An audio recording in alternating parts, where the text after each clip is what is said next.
Hello everyone, আজ আমি বানিয়েছিলাম লোভনীয় টকঝাল মিষ্টি ফুচকা।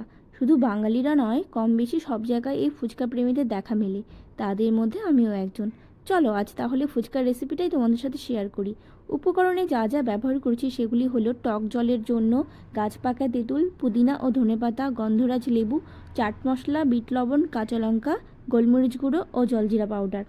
এবং গার্নিশিংয়ের জন্য ব্যবহার করেছি আলু সেদ্ধ, কাঁচা লঙ্কা, পেঁয়াজ কুচি, ধনেপাতা, ঝুরি ভাজা টক দই ও সবুজ মুগ ডাল। এরপর আটার ডো রেডি করার জন্য আমি নিয়েছি 1 কাপ আটা ও 1.5 কাপ সুজি, পরিমাণ মতো লবণ ও খাওয়ার সোডা।